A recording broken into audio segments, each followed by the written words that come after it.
Right, there we go. Oh, Christ. And that pain. Right, ready? Whether it's the roar of a propeller or the pulsing of a groundbreaking engine, Brooklands has always been about pushing innovation and invention to the limit. Just looking at the HP compressor. And the atmosphere that once attracted the best engineering brains and inspired invention is still present today. That's open the circuit. We'll take this down by the race base, eh? Over at the ERA shed, A bit of rain today. professional cameraman, museum volunteer and bike fanatic Perry Barwick Stick it under the race base here. and fellow volunteer Gareth Pemberton Toolbox. are taking inspiration from the past, I've got a feeling it's just going to be a very different bike when it's done. Yeah. hoping to take Perry's latest passion project to the next level. Right, what am I going to need? What inspires me about the riders and mechanics of the Brooklands period is they really were pushing the boundaries of what was possible engineering-wise then. Dropped handlebars, the original tachometer, that does. So any motorcycle that I restore with the team and keep on the road is about keeping this history alive. And as Perry is a massive Triumph fan, there's one rider that has caught his imagination more than any other. The incredible racer and bike builder that was Freddie Clarke.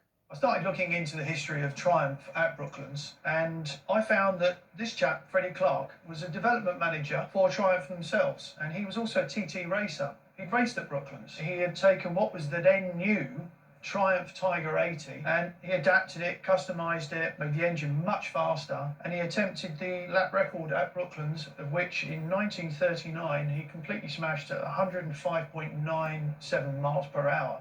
Freddie Clarke was a legend of the Brooklands track. His colourful life saw him act as a stunt double for 30s actor George Formby in some of his films. And as well as holding a number of track records, he became well known in motoring circles for his ability to tune a bike to its optimum performance. The bike doesn't exist anymore, so I thought, well, why not make it? For the past 3 years, Perry and the team at the museum have been painstakingly recreating Clarke's amazing bike, piece by piece. We just back engineered the whole bike, and I think if Freddie Clarke walked into Brooklands today, he would recognise it. However, there are some major differences between Perry's bike and Freddie's when he raced it back in the 30s. To make it road safe, Perry has built the bike with upright handlebars and the seat in the centre of the bike. But back in its racing days, Freddie was aiming to be as fast and streamlined as possible. So he fitted drop handlebars, Drop bars there. moved the seat to the back of the bike, and in what feels like a foolhardy move, removed the front brake completely. We've never ridden it in the Freddie Clarke mode. We're going to set it up the way that he rode it in 1939, dropped handlebars, and we're going to take it to a banked track and ride it for the very first time the way he rode it. A tachometer on a bike measures the rotation speed or revs of the engine. That looks better already, doesn't it? For racers wanting to push their machines to the max, it was a vital bit of kit.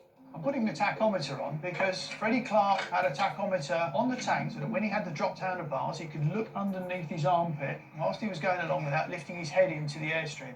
The tachometer would tell you what the engine's doing. So he knew a certain rev range when it was giving him the best power, which area to be in on the rev range for which part of the track. So we've engineered it to run as he did from part of the engine here where the magneto goes on off one of the sprockets. And with a little gearbox down here, it converts it to tell me exactly the revs per minute that the engine is doing. That's good. For my part, I like any motorcycle that's from the beginnings of motorcycles. I'm big time into history. I love the idea of digging deep into the owners of these bikes, where these bikes came from, why they were built. To me, that's as important as the bike. So fixing them, I learn a lot. Okay, I've got it. Well, there they go. They're off.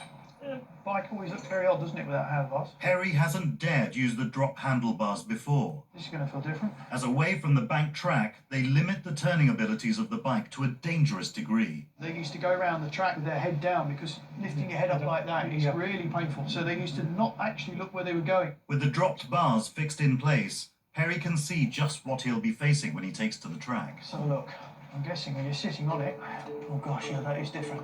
Yeah. You can see why he had the seat all the way down now. Yeah. And the tachometer's in the right place. To let him get as low as possible, If I loosen off the number plates, Perry's also cleverly adapted the saddle shaft to enable him to move his seating position right to the back of the bike.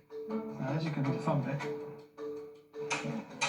Yep. Yeah, you got that on there? The final adaptation Perry needs to make to turn his bike into the true Freddie Clarke racing machine Right, is a risky modification to the front wheel.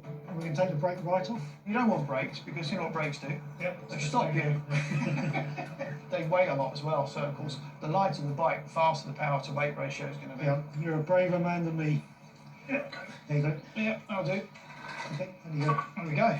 You take it off the stand. I'll see how it feels. Do you fancy giving me a push? I can do, yeah. Up. 1, 2, 3. There you Yeah. go. Okay, you ready? Ready? Off we go. Okay, here we go. Oh my God, that's different. Oh.